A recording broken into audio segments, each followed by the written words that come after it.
बिस्मिल्लाहिर्रहमानिर्रहीम। अस्सलाम वालेकुम नादरीन, आप यूट्यूब चैनल देख रहे हैं। मैं इमरान ख़ान हूँ। नादरीन, आज़ाद कश्मीर में दवाइयों की, खुराक की और तेल की किल्लत हो रही है। इस हवाले से एक वीडियो है, मैंने अभी देखी। मैं वो वीडियो आपको भी दिखाता हूँ, आपके साथ शेयर करता हूँ। आप देखें, आपको आइडिया हो जाएगा किस तरीके से ज़्यादती की जा रही है आज़ाद कश्मीर में। क्योंकि जब BBC ने इसको रिपोर्ट किया तो पाकिस्तान की हुकूमत ने, चाहे वो PMLN की और पीपल्स पार्टी की वफाकी हुकूमत है, चाहे वो पीपल्स पार्टी की आज़ाद कश्मीर की हुकूमत है, वो दोनों ने मिलकर ये कहा जी कि ये BBC की रिपोर्टिंग गलत है। अब मैं आपको सबूत दिखाता हूँ, बहुत सारे सबूत मौजूद हैं, लेकिन सिर्फ एक नौजवान की बनाई हुई वीडियो ये ज़रा आप देखिए और सुनिए कि इस वीडियो में क्या हो रहा है। भाईजान, ये ट्रक क्यों खड़े हैं? जाने नहीं दे रहे। कौन नहीं जाने दे रहे? पंजाब पुलिस नहीं जाने दे रही। क्या कह रहे हैं? बोलते बंद करो खाना पीना उनका। अच्छा, क्या कह रहे हैं? उनका खाना पीना बंद करो, कश्मीरियों का बंद करो। ओहो भाई, ये अभी हम मरी से जा रहे हैं मुजफ्फराबाद की तरफ। जितना भी राशन आजाद जम्मू कश्मीर की तरफ जा रहा था, यहाँ पे पंजाब पुलिस ने ट्रक रोके हैं। ये देखें, ये राशन के साथ लोड है। ये आजाद जम्मू कश्मीर में जाने नहीं दे रही। ये नौजवान जो वहाँ से गुजर रहे थे, उन्होंने ये वीडियो बना के सोशल मीडिया पर डाली है और ये वीडियो भी सर्कुलेट कर रही है। और बहुत सारी वीडियोज़ हैं, कुछ मुझे भी लोगों ने भेजी हैं। तो अब आप अंदाज़ा करें कि ये क्या रियासत के करने का काम है कि तेल बंद कर दो, दवाइयाँ बंद कर दो, खुराक बंद कर दो। इससे क्या मोहब्बत पैदा होगी? इससे तो शदीद नफ़रत पैदा होगी। इससे तो ये लोग आपसे नफ़रत करेंगे। वहाँ ख़वातीन हैं, बच्चे हैं, बुज़ुर्ग हैं, बहुत सारे बीमार हैं, उन्हें दवाइयाँ चाहिए, बहुत सारे लोगों को खाना पीना चाहिए। आप क्या चाह रहे हैं कि अवामी एक्शन कमेटी के ऊपर वहाँ के अवाम गोली चला दें और ये आपस में लड़ पड़े वहाँ के अवाम? या आप खुद अब गोली नहीं चलाना चाहते, खाना जंगी करवाना चाहते हैं? यानी खुराक की किल्लत तो गज़ा में पैदा की जाती है। ये चीज़ें तो मकबूजा कश्मीर में भी हमने नहीं सुनी कि वहाँ पे खुराक ही बंद कर दी लोगों की। ये बहुत अफसोसनाक है। इसको जितनी जल्दी ख़त्म करें उतना बेहतर है। अफसार आलम समेत और उनके अलावा कई जर्नैलों का जो पैगाम लाने वाले जो सहाफ़ी हैं, जो फारवर्ड एज रिसीव कर देते हैं, जैसे ही मिलता है वैसे ही उसको पैगाम को फारवर्ड करते हैं। उन टाउटों ने बहुत सारी चीज़ें क्लियर कर दी हैं, जिनमें 3 मेन चीज़ें हैं। ये याद रखिए, आज़ाद कश्मीर के तमाम लोग, मिलिट्री एस्टेब्लिशमेंट ने 3 चीज़ों के हवाले से बड़ा क्लियर पैगाम पहुंचा दिया है। ये पैगाम आप सुन लीजिए। नंबर 1, उन्होंने कहा जी कि कलअदमी रखा जाएगा अवामी जॉइंट एक्शन कमेटी को। ये कलअदमी रहेगी, ये फ़ैसला एस्टेब्लिशमेंट ने कर लिया। नंबर 2, ख्वाजा महरान, शौकत नवाज़ मीर, उमर नज़ीर कश्मीरी और सरदार अमान से कोई बातचीत नहीं की जाएगी।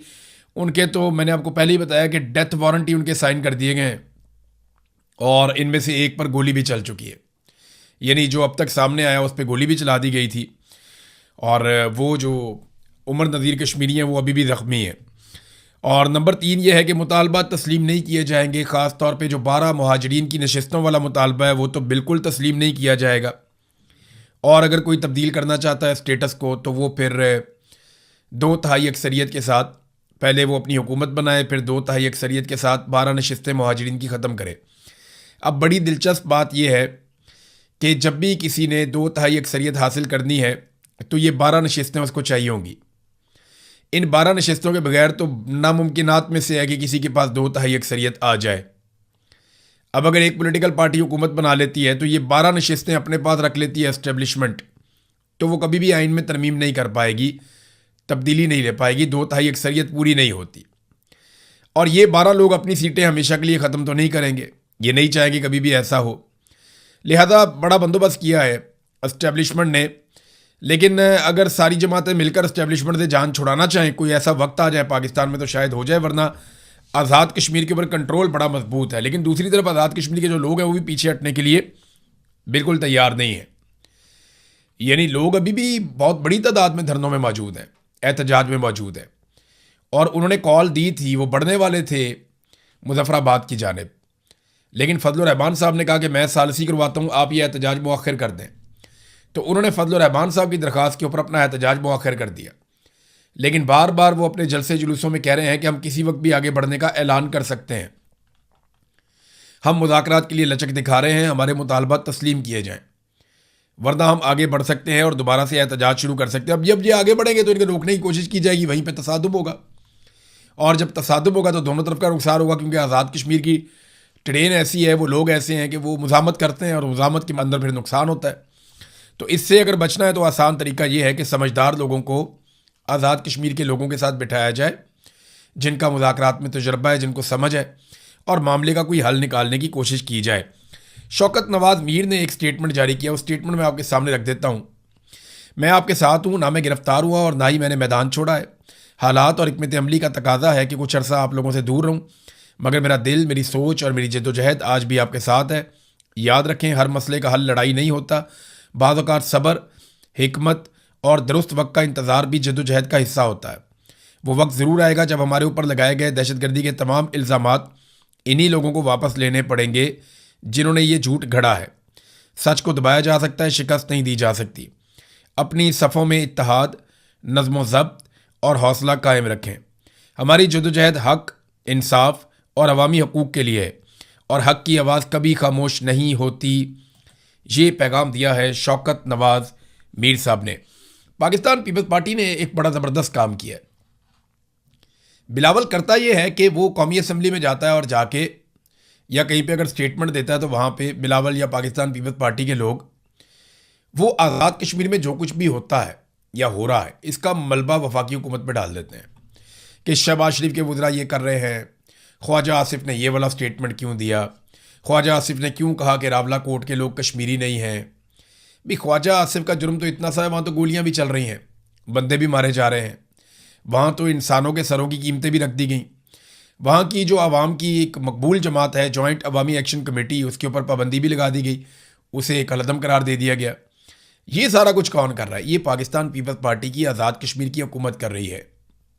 फैसल राठौर उस हुकूमत का वज़ीर आज़म है। तो बिलावल बड़ी चालाकी के साथ ना ये साबित करने की कोशिश करता है कि वो तो अपोजिशन है और ये जो कुछ भी आज़ाद कश्मीर में हो रहा है इसके लिए ज़िम्मेदार बिलावल ठहरा देता है बड़े आराम से शहबाज शरीफ और उसकी हुकूमत को। लेकिन असल में इसके लिए जो बड़ा ज़िम्मेदार है वो बिलावल खुद है, क्योंकि बिलावल पीपल्स पार्टी है और पीपल्स पार्टी की आज़ाद कश्मीर में इस वक्त जाली हुकूमत है और वो वहाँ जालसाजी के साथ वो तमाम इकदाम कर रहे हैं, चाहे वो उनके रहनुमाओं के सरों के ऊपर इनामात रखना हो, चाहे उस जमात को कलअदम करार देना हो, चाहे फोर्सेस को दावत देकर आज़ाद कश्मीर में बुलाना हो, चाहे बार बार क्रैकडाउन करना हो, गोली चलानी हो। इन तमाम फैसलों के पीछे जो एक फोर्स खड़ी है वो पाकिस्तान पीपल्स पार्टी है। लिहाजा भी इस फैक्टर को नज़रअंदाज नहीं कर सकते। नाज़रीन, एक नया चूरन पाकिस्तान में बेचने की कोशिश की जा रही है। आने वाले दिनों में बड़ी शद और मद के साथ ये चूरन बेचा जाएगा। एक तो ये साबित करने की कुछ टाउट्स कोशिश कर रहे हैं कि आसिम मुनीर बहुत जमहूरी है, यानी आसिम मुनीर शहबाज शरीफ को स्पेस देते हैं, वो बहुत जमहूरी है। तो ऐसा बिल्कुल नहीं है। आसिम मुनीर जहाँ मौका मिलता है वो वहाँ घुस जाते हैं। वो बिल्कुल जमहूरी सोच उनकी नहीं है। वो अपने हलफ की खिलाफ वर्जी करते हैं। अगर वो हलफ की पासदारी करते तो वो कभी भी डिप्लोमेसी के अंदर रोल प्ले ना करते। हलफ की पासदारी करते तो पूरा इलेक्शन चोरी ना करते। हलफ की पासदारी करते तो सियासी मामलात में मुदाखलत ना करते, एक्सटेंशन और इस्तिस्ना जैसी खुराफात के अंदर ना पड़ते। हलफ की अगर वो खिलाफ वर्जी ना करते तो इतनी सारी जबरी गुमशुदगियाँ ना करते, सहाफ़ियों को, शायरों को और वकला को और पता नहीं किस किस को, इवन पार्लियामेंटेरियंस तक को उन्होंने अगवा करवाया। ये सारा कुछ वो कभी ना करते अगर वो हलफ की पासदारी करते और उनके अंदर एक जमहूरी सोच मौजूद होती। तो एक तो नया चूरन ये है कि जनाब वो बहुत जमहूरी हैं। दूसरा एक नया चूरन जो है वो बेचा जा रहा है कि इसराइल कहीं आसिम मुनीर साहब को कत्ल करना चाहता है। यानी ये अब खबरें चलना शुरू हो गई हैं, हल्की हल्की इसके ऊपर लोगों ने बातचीत शुरू कर दी है। बाहर से भी एक दो सोर्सेज हैं जिनसे खबर दिलवा दी गई है कि जनाब इसराइल आसिम मुनीर को कत्ल करना चाहता है और उसके लिए कोई बड़ा बारीक वारदात हो रही है। नहीं, ऐसा नहीं है। इसराइल को आज तक पाकिस्तान में अगर कोई हुक्मरान सबसे ज़्यादा सूट किया है तो वो आसिम मुनीर है। मैं आपको वजह बताता हूँ कैसे। आसिम मुनीर साहब पाकिस्तान के वो वाहिद हुक्मरान हैं जिनके दौर में इसराइल के ख़िलाफ़ एहतजाज करने वालों पे गोली चली है।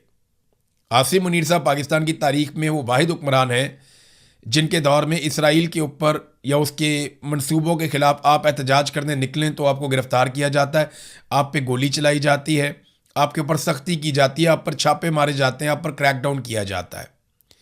पहली मरतबा ऐसा हुआ कि आप फ़लस्तीन का झंडा पाकिस्तान में नहीं उठा सकते, आप जब उठाएंगे तो उसके ऊपर रद्द-ए-अमल आएगा। ये सिर्फ आसिम मुनीर साहब के दौर में हुआ। आप फ़लस्तीनियों के हक़ में अगर निकलना चाहें तो आपको कुचल दिया जाएगा। ये सिर्फ आसिम मुनीर साहब के दौर में हुआ। तो इसराइल के अखबारात भी ये लिखते रहे हैं, बहुत सारे लोग ये तज्जिया भी करते रहे हैं कि आसिम मुनीर साहब ज़्यादा फ्लेक्सिबल हैं इसराइल के मामले में पाकिस्तान के बाकी हुक्मरानों की निस्बत, और उन्होंने जो डिलीवर किया है वो इससे पहले कोई नहीं कर पाया। यानी अब आप इसराइल के खिलाफ एहतजाज नहीं कर सकते, आप फ़लस्तीन के हक़ में नहीं निकल सकते, हत्ता कि आप फ़लस्तीन का झंडा भी नहीं उठा सकते। आपको कुट पड़ेगी या आपको गिरफ्तार कर लिया जाएगा, जबरी तौर पे लापता भी कर सकते हैं और कत्ल भी कर सकते हैं। पाकिस्तान में ये सब कुछ हुआ। तो ये जो नया चूरन बेचा गया कि जनाब आसिम मुनीर साहब को इसराइल कत्ल करना चाहता है, मेरे ख्याल में ये गलत है। जो दुरुस्त चीज़ है वो ये है कि जितनी जल्दी आसिम मुनीर साहब खुद को इन सियासी मामलात से अलग कर लेंगे ना, अपने आप को और अपने इदारे को इन सियासी मामलात से जितना दूर ले जा सकते हैं, जितनी जल्दी ले जाएंगे उतना पाकिस्तान के लिए बेहतर है। वरना ये काम होना तो ज़रूर है, आज नहीं तो कल हो जाएगा, लेकिन इसमें नुकसान काफ़ी ज़्यादा हो जाएगा। नाज़रीन, नेतन्याहू के लिए बड़ी मुसीबत बन गई है और नेतन्याहू पर अदालत में केसेस है। नंबर एक देखें, वो बहुत सारी चीज़ें इकट्ठी होकर आ गई। नंबर एक, उस पर अदालत के अंदर केसेस चल रहे हैं और वो बिल्कुल आखिरी मराहिल में दाखिल हो चुके हैं। नंबर दो, ईरान से बदतरीन शिकस्त हो चुकी है, क्योंकि इस रीजन में एक ही मुल्क था जिसने टक्कर देनी थी इसराइल को, और उन्हीं के लिए तैयारी थी इसराइल की सारी। और वो ये हमेशा से बताते थे कि ईरान से हम बहुत ताकतवर हैं, लेकिन ईरान ने जिस तरह मुकाबला किया वो शिकस्त अब नेतन्याहू के खाते पड़ गई। नंबर तीन, ट्रंप का रवैया काफ़ी बदलता जा रहा है। ट्रंप जो है वो ईरान के साथ जो डील है उसको ज़्यादा इम्पोर्टेंस दे रहे हैं नेतन्याहू से ताल्लुकात से भी। यानी जो नेतन्याहू से ताल्लुकात हैं उससे ज़्यादा ट्रंप इंपॉर्टेंस दे रहे हैं ईरान के साथ जो मुआहदा हो रहा है उसको। तो ये भी एक नेतन्याहू के लिए बहुत परेशानी वाली बात है और सियासी नाकामी है बहुत बड़े पैमाने पर कि अब अगर इलेक्शन होते हैं तो नेतन्याहू की पोजीशन बड़ी कमज़ोर हो सकती है। नाज़रीन, डोनाल्ड ट्रंप के लिए भी जो मिनाब स्कूल वाला इंसिडेंट है वो एक मुसीबत बन गया, क्योंकि वहाँ पे 168 तालिबात जाँ बहक हुई थी मिनाब स्कूल वाले वाक़े में। अब डोनाल्ड ट्रंप से ये सवालात पूछे जाते हैं तो उनके पास जवाब कोई नहीं होता। तो इस मरतबा डोनाल्ड ट्रंप ने जो जवाब दिया वो बड़ा घुमा घुमा के जवाब दिया। उसने हर तरह से बचने की कोशिश की, जनाब मैं नहीं जानता कौन जिम्मेदार है, इसका तो तयन होना बाकी है, मैंने भी रिपोर्ट देखी नहीं है, हवा में बहुत सारे मिसाइल थे, सब लोग मिसाइल चला रहे थे, पता नहीं किसका मिसाइल जाकर लग गया, मुझे नहीं लगता कि वो अमेरिका का मिसाइल था जो जाकर स्कूल के अंदर लगा। देखें, ये रिस्पॉन्सिबिलिटी किसी को तो लेनी पड़ेगी। ईरान ने इसकी मुकम्मल तहकीकात करवाई हैं और आलमी इदारों को उसने ऑफ़र भी किया कि जो आकर देखना चाहता है, जो चाहिए हम देते हैं। अब मिनाब स्कूल के अंदर 168 बच्चियां शहीद हुई हैं। ये इतना बड़ा इंसिडेंट है कि इसने पूरी दुनिया को हिलाकर रख दिया है। आज अगर डोनाल्ड ट्रंप इक़्तिदार में है तो शायद उसके खिलाफ कुछ ना हो सके, लेकिन कल जब डोनाल्ड ट्रंप इक़्तिदार में नहीं होगा तो उसे इस चीज़ का सामना तो करना पड़ेगा, क्योंकि उसके फैसले के बाद ये अटैक किया गया और आर्मी चीफ तो हटा दिया गया है। जिसके दौर में ये अटैक हुआ था वो तो डोनाल्ड ट्रंप की हुकूमत ने, उसके वज़ीर दिफा ने, पीट हेग्सेथ ने खुद ही आर्मी चीफ हटा दिया, 10 के करीब जर्नैल और भी हटा दिए। तो पीट हेग्सेथ जो है वो एक के बाद एक जर्नैल अमेरिका में तब्दील कर देता है, वो पूछता भी नहीं है उसे कितना ताकतवर है अमेरिका का वज़ीर दिफा। और एक हमारा वज़ीर दिफा है जिसकी ये हैसियत है कि उसको कोई भी फ़ोन करके डांट देता है और उससे ट्वीट डिलीट करवा देता है। ये बड़ा अनफॉर्चुनेट है। वज़ीर दिफा की इतना थोड़ा बहुत हौसला हिम्मत तो होनी चाहिए, लेकिन पाकिस्तान में ऐसा सच है नहीं। नाज़रीन, मिनाब स्कूल का वाक़या जो है वो अब डोनाल्ड ट्रंप के सामने आस्ता आस्ता आना शुरू हो गया। चंद चीज़ें जिनका डोनाल्ड ट्रंप को आने वाले इंतखाबात में सामना करना पड़ेगा, क्योंकि मिड टर्म इलेक्शन नवंबर में अमेरिका में आएंगे। अगर डोनाल्ड ट्रंप ये इलेक्शन हार जाता है तो उसके पास अक्सरियत नहीं रहेगी, फिर डोनाल्ड ट्रंप को इम्पीच किया जाएगा। ये डोनाल्ड ट्रंप खुद कह चुके हैं कि अगर मैं मिड टर्म इलेक्शन हार गया तो 100% मुझे इम्पीच किया जाएगा। और अगर डोनाल्ड ट्रंप को इम्पीच किया जाता है या उसका मुआखजा किया जाता है तो रवायत तो यही है कि डोनाल्ड ट्रंप को पीछे हटना पड़ेगा। अब देखते हैं डोनाल्ड ट्रंप रवायत पूरी करते हैं या कंटिन्यू करते हैं, लेकिन वो एक इंतहाई कमज़ोर सदर होगा जो किसी किस्म की कोई कानून साजी नहीं कर पाएगा, किसी किस्म का कोई फैसला नहीं कर पाएगा अगर वो नवंबर का इलेक्शन हार जाता है। तो ये डोनाल्ड ट्रंप की इस वक्त सिचुएशन है। डोनाल्ड ट्रंप को जो सामना करना पड़ेगा, नंबर एक तो वो एप्स्टीन फाइल, ये सारा मामला अभी फाइलें तैयार हैं, एक एक चीज़ निकाली गई है, एक एक चीज़ की वीडियोस और डॉक्यूमेंट्रीज बन रही हैं और ये तमाम चीज़ें तैयार हो जाएंगी अगस्त और सितंबर तक। सितंबर अक्टूबर में ये पूरी कंपेन एक लॉन्च की जाएगी और नवंबर में डोनाल्ड ट्रंप को इलेक्शन में शिकस्त दे दी जाएगी। जो प्लानिंग है डोनाल्ड ट्रंप के मुखालिफिन की वो है। तो एक तो एप्स्टीन फाइल का मामला है, दूसरा डोनाल्ड ट्रंप ने जो ईरान के साथ लड़ाई लड़ी, बेवकूफ़ाना किस्म की एक शिकस्त अमेरिका को दिलवाई, अमेरिका के तमाम फौजी अड्डों को बहुत बड़ा नुकसान पहुंचा। अब वो कह रहे हैं कि 87 अरब डॉलर, 87 बिलियन US डॉलर्स वो दिए जाएं, वो कांग्रेस हवाले करे पार्लियामेंट पेंटागन के, ताकि वो अपना नुकसान पूरा करें।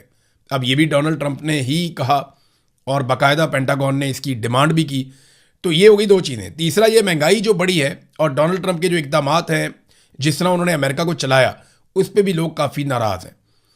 चौथा, जो मुसलमानों का एक बहुत बड़ा वोट डोनाल्ड ट्रंप को मिला था, पाकिस्तानियों ने बहुत बड़ी कंपेन की थी कि इमरान खान को हर हाल में आज़ाद होना चाहिए।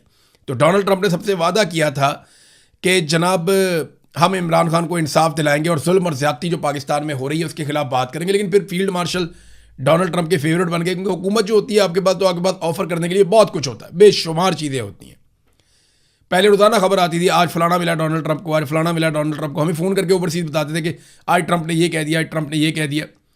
लेकिन फिर आप देखें, जब ट्रंप को ऑफर्स मिली पाकिस्तान की जानिब से, तो ट्रंप ने पैंतरा बदल दिया, वो फैक्टर भी नहीं।